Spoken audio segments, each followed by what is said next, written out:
website shortly after tonight for you to view at a later date if you choose.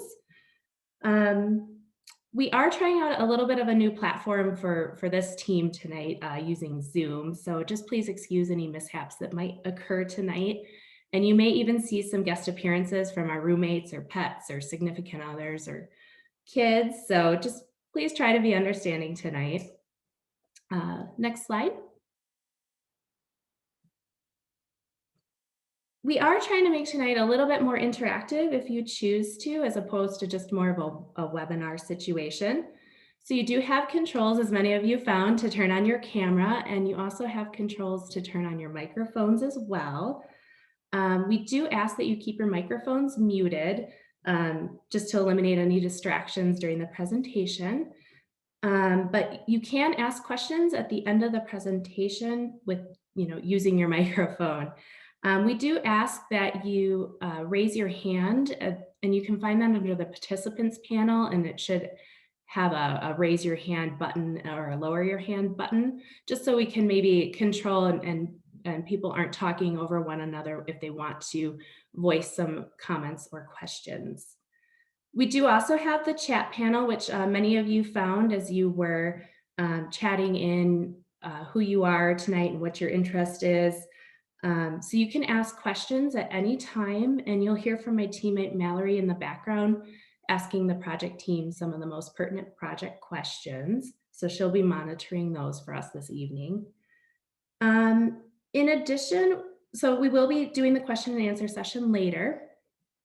If we don't happen to get to your question tonight, we will be posting a frequently asked questions page on our Parks Projects website under Cook Park. So you'll see that there if we don't happen to get a chance to answer.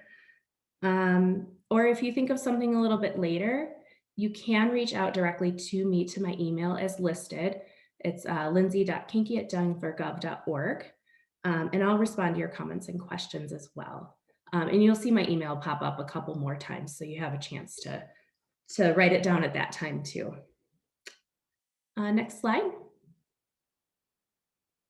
So I'd just like to introduce you quickly to the project team. Like I said, my name is Lindsay Kinky. I'm joined by teammates from Denver Parks and Recreation, as well as THK and Associates. Mallory Roybal is the East District Planner, and she's been working with us from the beginning of the project, helping us with existing park assets, project outreach, project reviews, and been involved in the public meeting and focus group sessions. From THK and Associates, we have Lucas Busher, who's a landscape designer. He's been involved from the first public meeting and discussions with the focus group, reviewing survey results and preparing the project plans for you tonight. For any of you that didn't get a chance initially, we do, if you'd like to introduce yourself on the chat panel and tell us why you're here, you're welcome to do so, just to kind of keep the dialogue going this evening. I'd also like to thank Laura Morales, who's in our marketing department. She's been assisting tonight and working diligently with getting the word out about tonight's meeting. So I appreciate the effort this team has put in. In addition, I'd like to take a moment to thank Councilman Cashman. He's actually with us this evening. So we appreciate all your input in helping us stay informed with requests from your district. And we're looking forward to anything that you might have to say. In addition, I'd like to thank Lynn Mason, who's our Parks and Recreation Advisory Board member, who's here this evening as well. So we're looking forward to any comments you might have. And then our nearby registered neighborhood associations. So we're hoping you'll reach out. Those are the Cook Park Neighborhood Association and Linwood Neighborhood Association. So we hope you'll share these plans so we can have the best plan for the community that surrounds Cook Park. And then I'd just really like to take a moment to thank everybody that's provided any input, in particular from our first public meeting or focus group sessions. Your comments have really helped shape the plans tonight. Next slide. So I'll just take a quick moment to go over a little bit of the background of the project, and then we'll kick it over to Lucas to go over the interesting piece.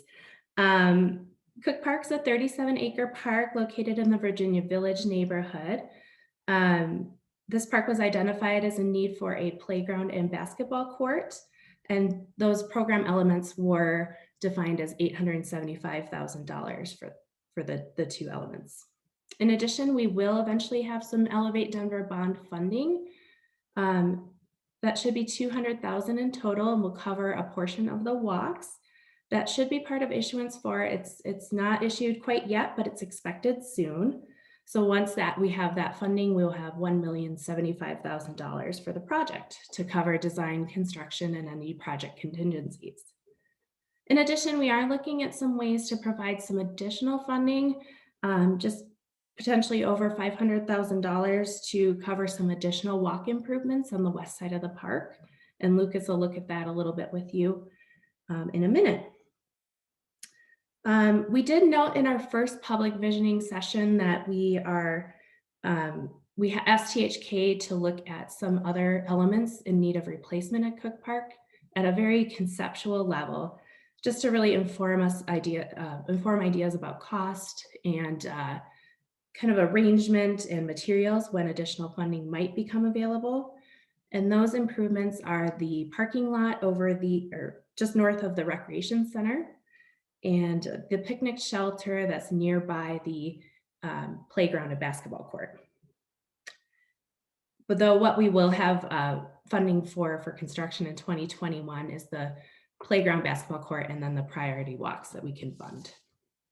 Just for a real quick timeline, we're looking at design plans being finalized in winter of 2021, with construction starting in fall of 2021.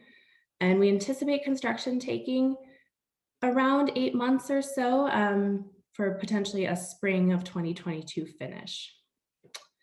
This is our second and final public meeting, so we're sharing some ideas with you.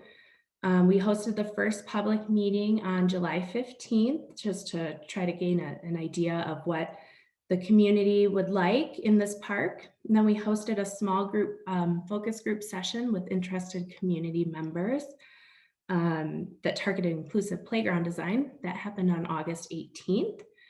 And we received some good feedback from that. So Lucas will share 2 different concept designs with you tonight, in particular for the playground and basketball area, and then he'll walk through some of the parking lot and picnic shelter and walk recommendations. But what we really want to hear is what your preference is, what concepts you like, what you don't like, what might be missing. And from your feedback, we'll go ahead and create a final concept, and we'll share that with you, and we'll share that with you online. We'll prioritize the most pertinent pieces that are most important pieces that from your feedback, while being mindful to our budget. We will be posting an online survey, so you'll have until November 20th to provide feedback, which will give you a little bit of time. It will follow tonight's presentation, so you can share that with your neighbors and reach out to us. If you prefer to just reach out to me directly, I'll take your input as well. So we will also be trying some real-time polling this evening later after Lucas has gone through a couple of the concept designs. So we'll try to get a sense of what you might be feeling as well right away. So with that, I'll send this over to Lucas with THK to go over the project with you. Hello, everyone. Thank you for joining us. Again, I'm Lucas Busher with THK Associates. In front of us, we have an existing conditions map for Cook Park. Outlined in the light dashed pink are the current recreation fields. We have some mixed use fields, and then the rugby field over to the east. Highlighted in purple, we have the improvements for the shelter and the parking lot. These are part of a high-level looks we did as part of our 30% design phase to get a basic understanding of what sort of improvements will be needed. I'll be going into more detail about some of the challenges in these areas in the following slides. In white, gray, and dashed white, we have our existing walk network. The white is existing asphalt walks, gray is existing concrete, and white dashed are dirt paths. The asterisks are just general areas where walks do not meet ADA standard. And then the yellow is our focus area for the playground and basketball court. So the existing walks. Cook Park has both concrete and asphalt walks around the park. However, many of the asphalt walks are deteriorating or cracking. Additionally, some of these walks include steep slopes that do not meet ADA standards. The parking lot, there's some drainage issues on the east side that you can kind of see here in this photo. Also a pedestrian and vehicular conflict with the connection to Cherry Creek Trail coming into the parking lot. So those were kind of some of the things that we're looking at. For the playground, we have a couple of photos here of the existing playground. Currently, the existing surface is not accessible, both by being lower than the sidewalk, and then the sand does not allow kids who use mobility devices to easily move around the playground. The current equipment is dated and not designed for kids with different needs. The footprint of this area has room to grow, and the concrete surrounding the playground is in pretty good condition. Additionally, there are some large mature trees around the site that offer shade. For the shelter, as you can see in the larger image of the shelter, the current asphalt surface is cracked and deteriorating in some locations. Concrete tables lack accessibility due to how closely they are placed to one another. The grills are not accessible to people with different needs since they are placed in the grass and there is no walk to access them. The basketball court, as you can see in the images, the surface is faded. Additionally, this is a non-standard size half court. There are currently no benches or seating located around the basketball court area. However, the existing concrete is in good condition with some minor improvements. So on your screen, we have a map of the 30% improvements. Some of these improvements are planned for the future, as Lindsay was mentioning, when funding becomes available. I'll be diving into a little more detail into the following slides, but generally we'll be making improvements in the parking lot to particularly fix that drainage issue in the eastern portion. We also be making improvements to the walks around the parking lot highlighted in green. The walk highlighted in red will be part of the construction of this project. The purple walks are the additional walk improvements we are hoping to include as this project as well, pending the anticipated funding. And then improvements to the shelter are anticipated for the future, and the walk improvements highlighted in yellow are also planned for the future.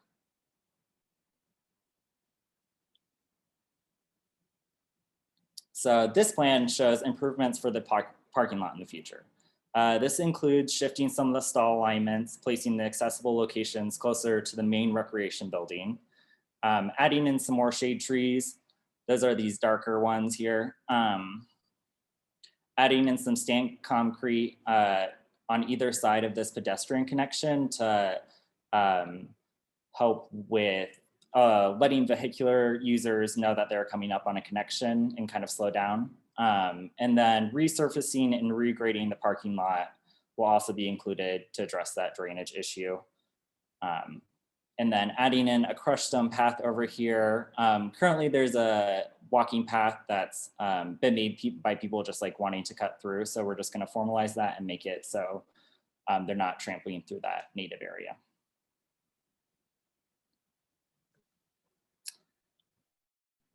So this map shows the priority walk improvements highlighted in red.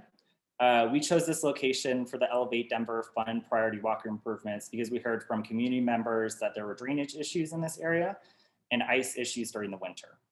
Additionally, the walks in this area are asphalt and they're deteriorating a little bit. The additional walk improvements highlighted in purple are the ones for that pending anticipated funding. And these are also mostly asphalt. And then there's also some ADA issues there that just need to be addressed to make them appropriate. And then this map shows our future walk improvements. So There are issues with the existing asphalt cracking and deteriorating in this area, as well as in this southeast area, the cross slope is not ADA compliant.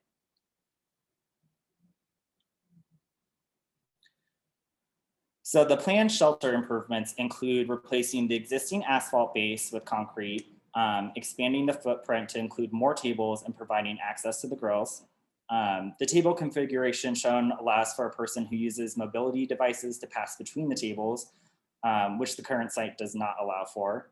And then we will be keeping the existing shelter structure. So, playgrounds. Before we jump into the concepts in further detail, I'm gonna go over some of the survey results we received from our initial survey for this project.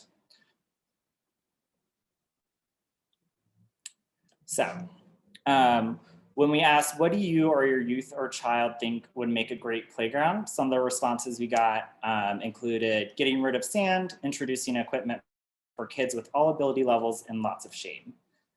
We also heard a variety of activity for various kids, including modern boulder and rock climbing features. And then structures that allow for kids to climb and run around, areas for picnicking near the playground. And then of the 95 respondents who took that survey, we saw that the types of play elements that were prioritized were 92% responded swings, 89% said slides, 76 said obstacle course elements, and another 76% said climbing walls.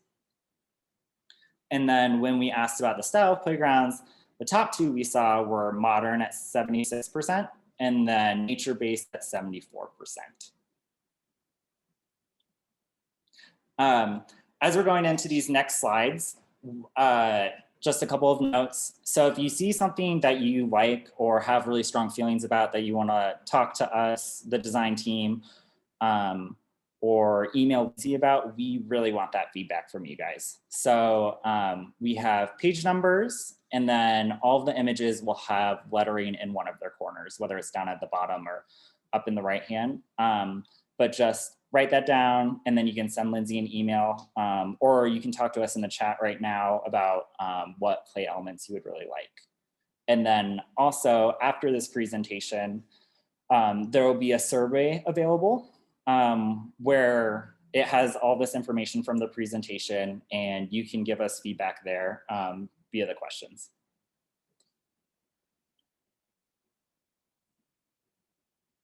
So the first concept we'll be discussing is the modern playground. Some general improvements around the playground for this site include adding shade trees, additional tables and benches, and expanding the footprint of the current playground.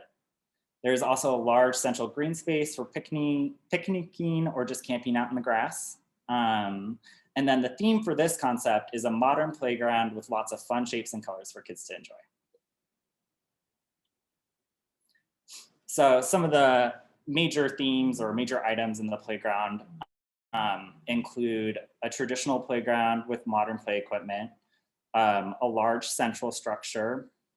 We have separate play areas for the 2 to 5 age kids, and then 5 to 12 in this area. We have a sand pit. We have added the seating and some extra benches. And then there's a cozy dome, cozy space area with a sensory walk of crusher finds, and then a sensory wall. And then the additional shade trees.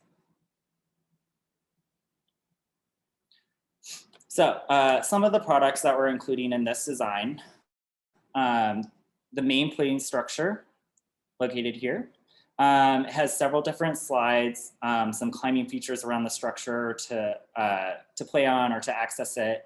And this specific play piece is designed to be accessible with kids with different needs. So anyone should be able to get up here. We also have these chill spinners. Is a single person spinner with a full back that allows for solo playing or playing with friends. And then the surface spinner is accessible to kids with different needs and is flush with the ground. It's designed to play with several kids, and just anecdotally, like this was a really popular piece we saw when we were kind of touring some of the Denver Metro playgrounds. So it seemed like a really popular item for kids.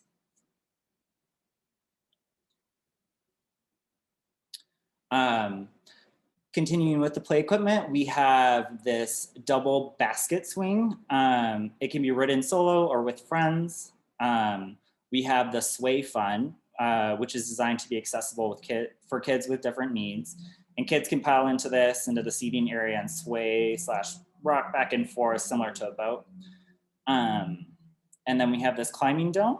It's designed to be accessible for all sorts of kids with different needs as well. The openings on the underside are wide enough for kids who use mobility devices. And then there are also sensory panels that allow for another way to interact with the structure other than just climbing it. The Cozy Dome is specifically designed for kids who are on the autism spectrum. It gives them a place to break away from some of the higher energy areas of the playground while providing an opportunity for imaginative play. And it has a lot of different textures, or you can kind of see though, there's some texturing on there. And then the sensory wall has a lot of different textures, images, and interactive pieces. This is something that we are hoping to pair with a local artist on and create something that would be specific and unique to the community.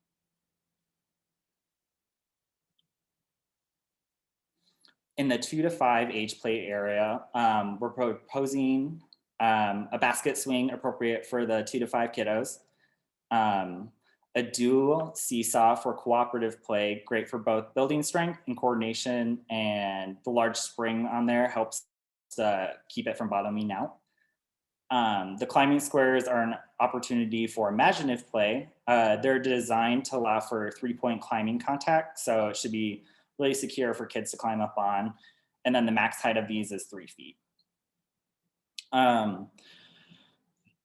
The Chattery is a structure that's just a place for kids to sit, talk, enjoy the shade. The central opening is wide enough for kids who use mobility devices to pass through or sit down.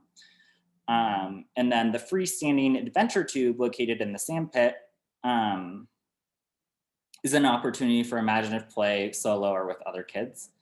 And then we have the transfer station for kids who use mobility devices, have a way to access the sand pit. And it just helps them get out of their mobility devices and get down into the sand. So another popular item that we heard about in the survey was the wavy walk. This is a concrete walk that has gentle hills for kids to ride their bikes or scooters on. You may have seen it at Wash Park. I think every time I've gone there, I've seen at least a couple kids using that. So we know it's a pretty popular item with kids. And then the basketball area improvements for this concept include repainting the surface of the existing basketball court, adding striping for basketball, and adding in hopscotch and foursquare for kids to play.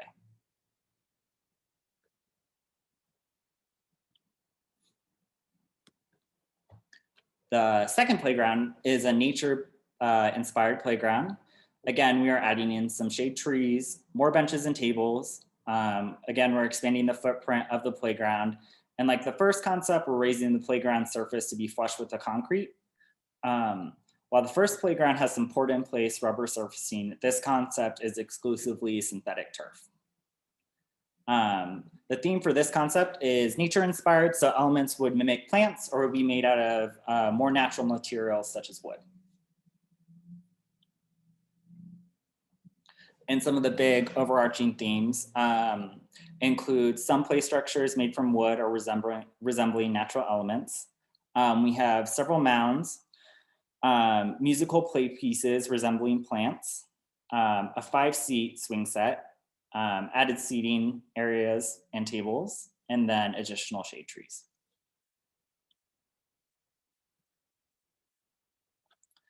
So some of the specific elements in here are there's this large climbing structure, allows for imaginative play, crawling around and under.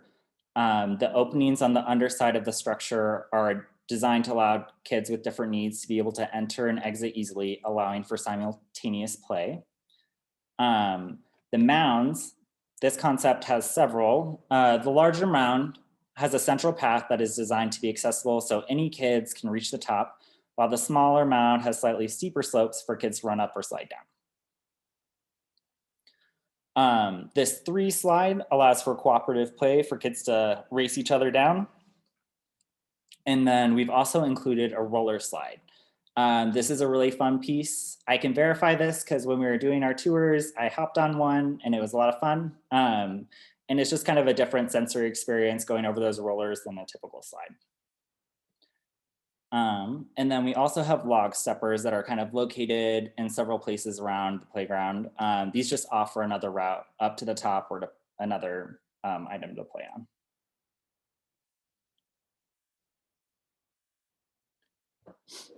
So this guy right here is another spinner. It has 2 levels, so multiple kids can join in. It also has, and it may be a little bit difficult to see here, but it has an opening on the lower level, which has a metal floor, so kids with different needs can join in as well and hop on here and spin around. G is this wooden plate spinner. It helps to build balance and coordination. They are designed in a way so they don't get too out of control and kids don't fall off, but they do have that tilt to them. And then we have 2 sets of monkey bars. We'll have one at a standard height, and then the other one would be lowered, allowing for kids with different needs to be able to access and enjoy them as well. Lily pad cymbals. These musical pieces allow for multiple kids to join together and make music and keep with the nature-inspired theme. Similarly, the tenor tree is another botanical musical element with different notes coming from each of those different leaves. And then we have musical flowers, similar to the other musical elements. These have several notes that can be struck with mallets attached to the equipment.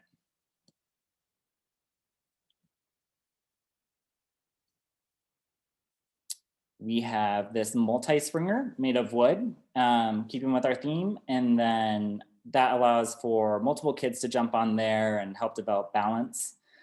The crawl log is designed for younger age kids, and it's an opportunity for imaginative play. And then it kind of has some different textures on there to kind of give a different sensory experience. We have a double balance beam made of wood, gives the kids an opportunity, chance to practice their balancing skills. And then in the swing set, we have your standard belt swings. We have a basket swing for younger kids, and then a molded seat swing for kids with different needs.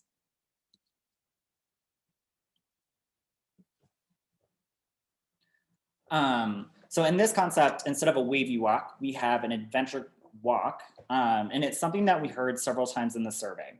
So in this concept, we have a Crusher Finds path for kids to explore that features planting and bounding in the interior grass space. Play elements along the course would be on Fibar, which is a mulch product that's appropriate for kids to play on. So some of the elements that'll be along that adventure walk are a climbing boulder for kids to practice their climbing skills on. It has a flat part for kids to turn around on or sit on once they get up there. We have another timber structure for kids to hop over, climb, perform imaginative play. And then we have horizontal logs, allow kids to climb along and explore and just provide another opportunity for play.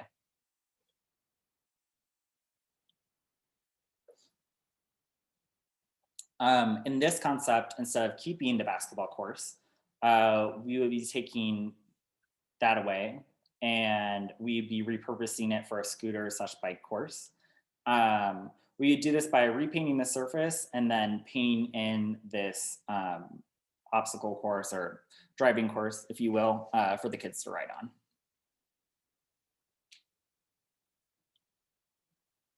So on our next slide, we are going to have live polling, which is going to be great because we're going to get feedback from you guys. This should pop up on your screen. What we're going to be doing is comparing the 2 concepts and some major differences between the 2. And we just want your feedback. Like if the nature inspired one really spoke to you or those play elements, we want to hear that. So And then we'll use this information along with the survey to figure out what we'll include in the final design concept. So let's see. I'll go down concept 1 and then I'll go down concept 2. So the major differences between the two concepts is in concept 1, we have that modern traditional playground. There's that large central play structure. We have the wavy walk. We have the age separated play for the 2 to 5 year and the 5 to 12 year play areas. We included the sand pit. We have dish swings. And then we also are keeping the basketball court in that concept. In concept 2, we have the nature inspired playground. We have those mounds. We have the adventure walk with play elements. We have the integrated play pieces for both ages. Sand play is not incorporated into the nature inspired. And then the traditional swing bay area. And then that painted scooter course in place of the basketball course. And I'll give you guys a minute or so to kind of respond to some of those. I think there's a question for each of these bullet points, kind of comparing the two.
Okay, looks like we've gotten responses on pretty much everything.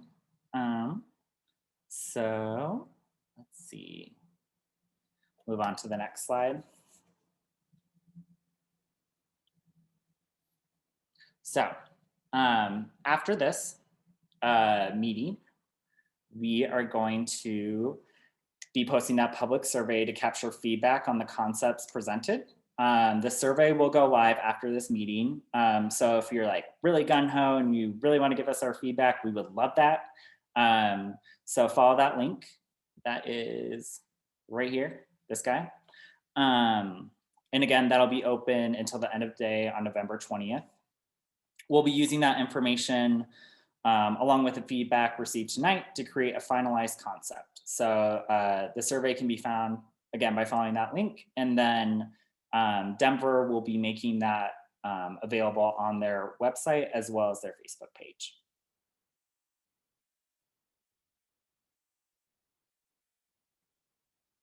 And then Laura just posted that in the chat as well. Thank you, Laura. Okay, I'm going to hand things back over to Mallory and Lindsay as we open up our question portion of the presentation. Yeah, great. Thank you, Lucas.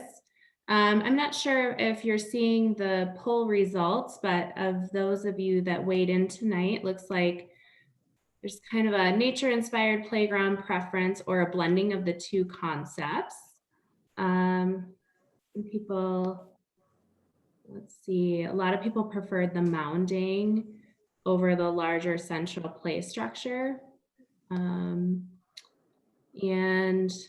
kind of tied neck and neck for the wavy walk versus the kind of adventure walk. And then we've got, kind of a blending of the two concepts. Yep, that actually came in higher. So, and a lot of you like the age separated play more so than the integrated play.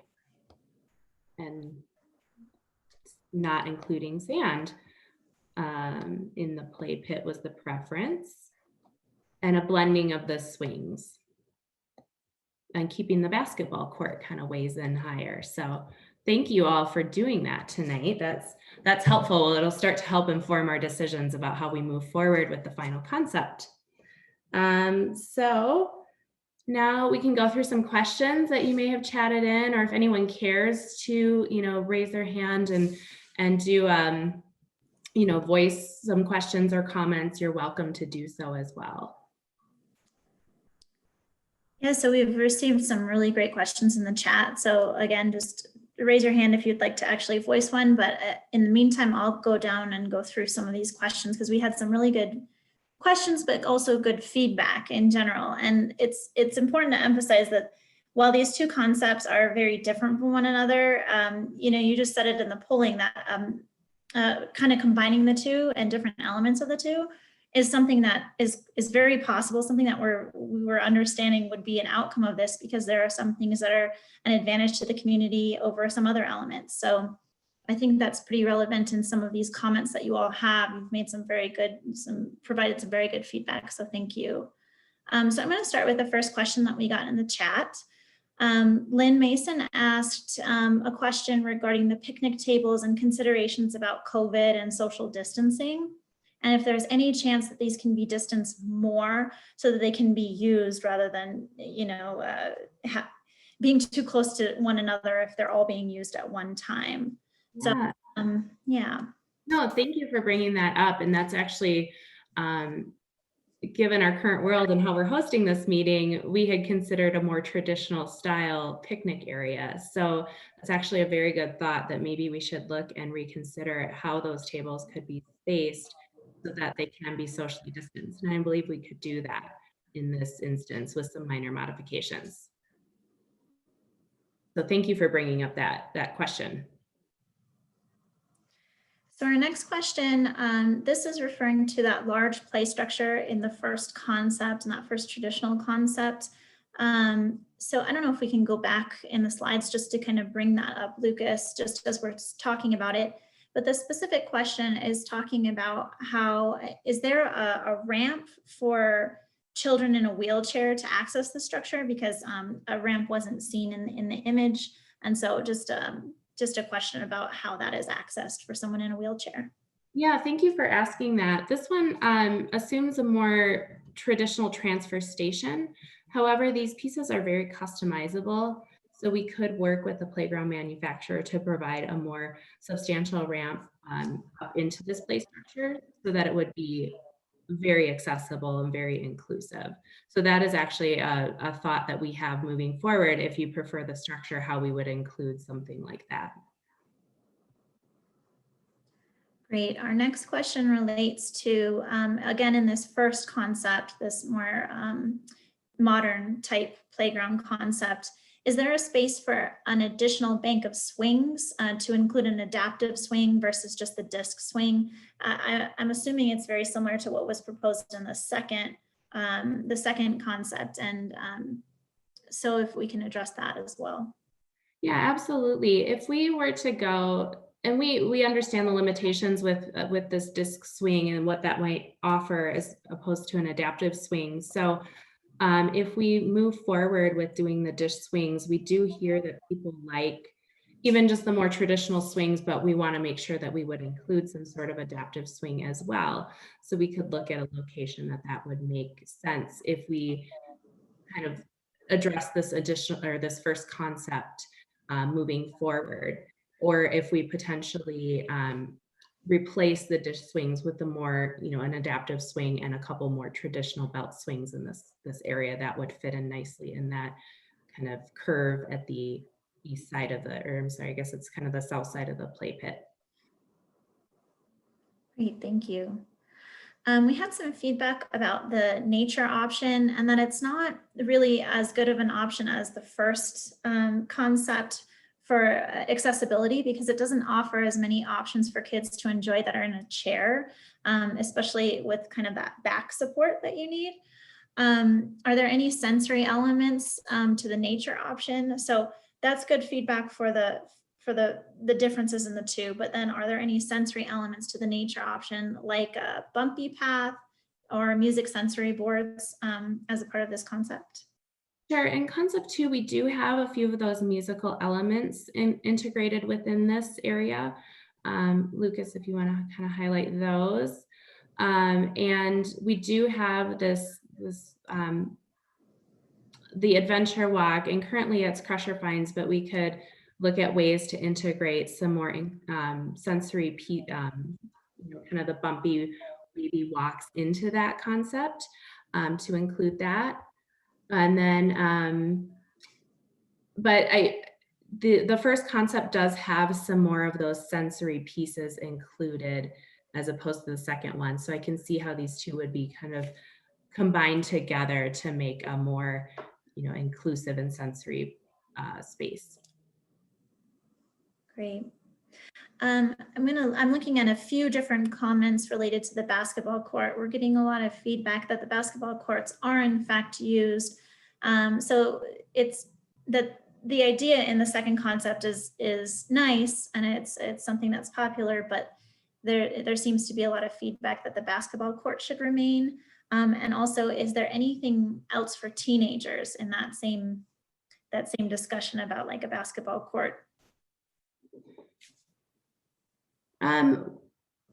As far as the teenagers, we have I guess it would pretty much fall to the basketball court option. If we went with the painted scooter course, that would fall more towards the tots. Some feedback that we had gotten in one of the meetings was that they see the smaller kids riding their scooters in that area a lot. So that's kind of what inspired this scooter course.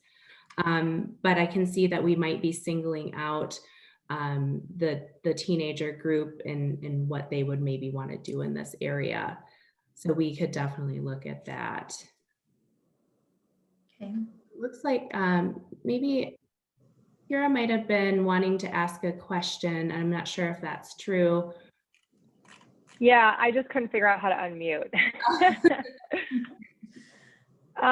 So yeah, that was me asking all those questions. And, I'm asking because, we frequent a lot of parks in Denver, and my daughter is in a chair, but we don't want to limit her because she's in a chair. We want her to experience as many things as she can. She loves the thrill, and she loves to experience the sensory parts of a playground. And so the one thing that becomes challenging for her is that, and I had worked closely with designing and implementing Clement Park. And when we first started, we had option 1, and everyone thought, we had really good intentions on, designing it to be accessible. But then really the disconnect is when the people who are planning, and no offense to any of you guys, but it's different when you have a child that is in a chair or with a disability and you're trying to navigate these parks. And it's awesome because you guys are all keeping us in mind now,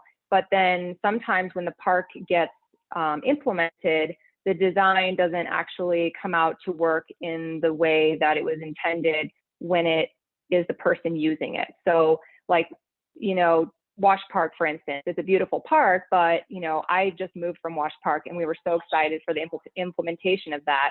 The one thing I do love is that wavy path. We can go over a chair, we can go over with a stroller, we can go, kids can go with bikes. It's multi-use. It's awesome. There is no adaptive swing there. That was a huge disappointment for us. There's just regular swings and infant swings. And so for a kid to be able to swing or have at least one thing at a park that they can do and have that back support, that's really important because all kids have different abilities, right? And so transportations are huge. If I wanted to be able to put my daughter on a teeter-totter, I need to be able to roll over and get her to be as close to that teeter-totter as possible. So having a high back on a teeter-totter versus just a seat is a good thing we can do to adapt that piece of equipment. So I noticed that you had some of those, like you sit on it and you twirl around in a circle, such as like there's a little bucket. It's like a little flower almost looking thing in Wash Park where you can sit in it and spin around. But then in option 1, you had a chair that you can sit in and it has a full high back support and you can spin around. That is a perfect chair to put in for sensory versus like the other option had a flat stump where you sit on and you hold on to handles. So there's a big difference for the type of kids who can use those pieces of equipment. And if we were to just use the high back option, you're still getting the same thrill by spinning around, but you're actually opening it up to kids of all abilities versus ones who have the trunk support to sit. And then with the ramp up to a piece of equipment, the one thing that can be frustrating for a kid in a chair is sometimes we call it the ramp to nowhere, because you're creating a path to go up to a piece of equipment, but then when they're up there, there's nothing that they can do. So one really good thing to keep in mind is to have sensory panels up there, or to even have a ramp that goes up and then a separate ramp that goes off, so that they have multiple ways to get up there, or to be able to go underneath of it and really interact with the kids above them, or if there's like a wheel on there, or there's these really cool marbles that you can turn with your hand on a panel, you know, just different fun things, or maybe there's drums up there, something that they can do while they're up there is really fun. And so I think the more we can just have things in a park that create sensory, so like a bumpy path, or if it's not a wavy path, maybe we could create bumps that are into a flat sidewalk, you know, like grading or something, so that they can get that input when they're rolling across.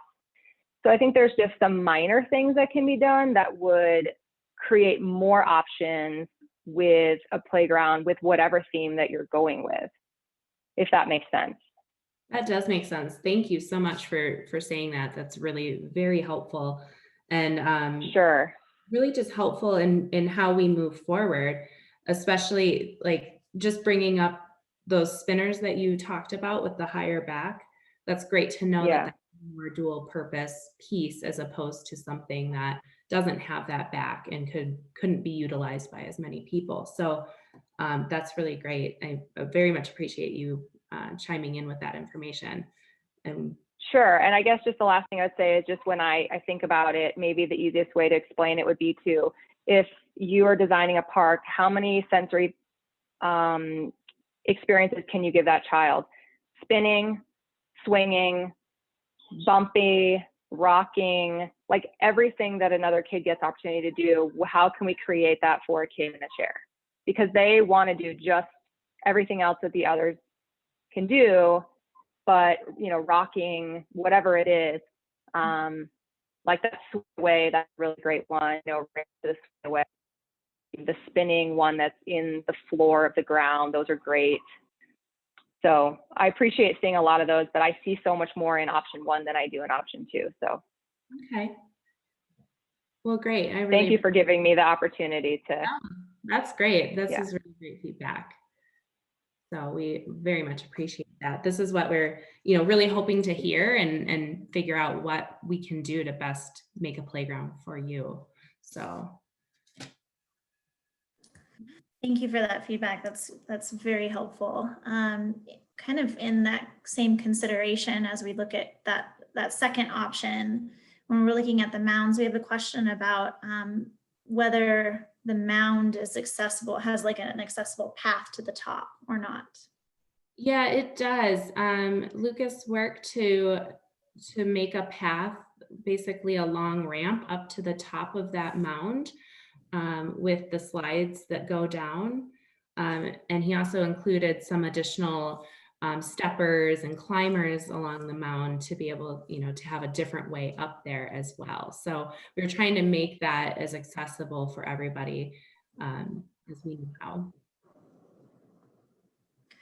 Great. We have a question about the exercise bars, and I believe these are located more eastward along the path, if I'm not mistaken. What will happen to the exercise bars along that walking path?